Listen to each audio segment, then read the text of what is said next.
Évangile de Jésus-Christ selon saint Jean.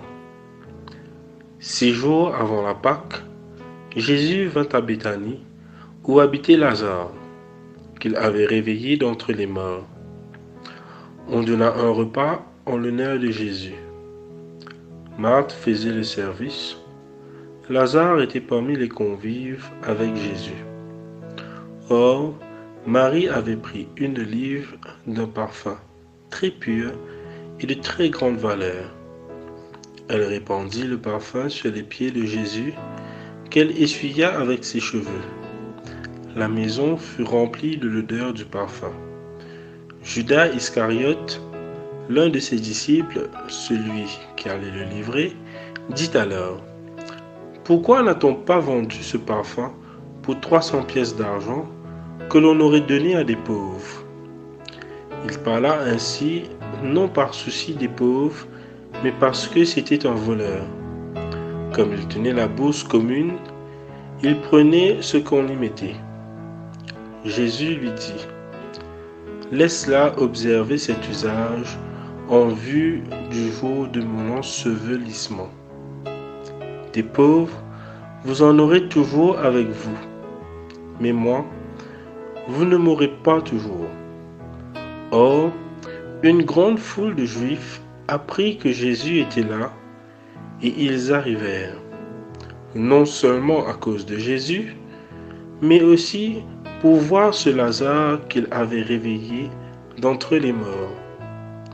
Les grands prêtres décidèrent alors de tuer aussi Lazare, parce que beaucoup de Juifs, à cause de lui, s'en allaient et croyaient en Jésus. Acclamons la parole du Seigneur. Frères et sœurs, nous avançons dans notre journée spirituelle avec la communauté Banc Douceur pour ce deuxième jour, alors que nous sommes entrés en Semaine Sainte hier. Aujourd'hui, un nouveau challenge pour ce jour qui s'annonce à nous, vivre de l'essentiel. Pourquoi ce challenge? Si nous nous replongeons dans l'évangile selon saint Jean qui nous est proposé aujourd'hui, nous voyons une scène un peu bizarre, un peu étrange, où une femme, dans son plus grand respect pour le Maître, son Sauveur Jésus, qui viendra lui laver les pieds avec un parfum de grande valeur. Et devant cette scène, il y a une confrontation d'idéologie. D'un côté, celle de Judas, qui va s'indigner devant cette scène en disant que cet argent réservé pour l'achat de ce parfum aurait pu être utilisé pour, entre guillemets, nourrir les plus pauvres, alors que l'Évangile nous révèle sa véritable intention de vouloir voler cet argent-là. Et d'un autre, celle de Jésus, qui prend conscience que la femme vient lui remettre l'essentiel de sa vie. L'essentiel de sa vie qui prend la forme d'un parfum et qui est remis dans l'essentiel de nos vies à tous, Jésus. Souvent, quand nous allons en voyage, nous faisons un petit budget provisoire, un budget de nos choses essentielles. Nous allouons une petite somme d'argent pour tel ou tel projet, pour tel ou tel achat. Et aujourd'hui, dans cette journée spirituelle, c'est ce que nous allons faire.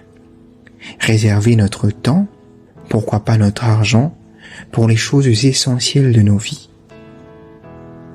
Notre temps pour le Christ, notre argent pour le plus pauvre, notre argent pour le plus faible, notre argent pour nous-mêmes, parce que dans un monde matérialiste et plongé dans la consommation, nous avons tendance à suracheter. Eh bien, peut-être nous pouvons demander la grâce au Seigneur dans cette journée de vivre de lui, de vivre de l'essentiel. Sur ce, les amis, acceptez ce challenge avec nous, la communauté Banc Douceur. Ainsi donc, notre journée spirituelle peut continuer ensemble. Rendez-vous pour le 3e jour du challenge demain à 5h. En attendant, passez une agréable journée sous le regard de Jésus et à ce soir pour la prière du chapelet quotidien. Bye bye.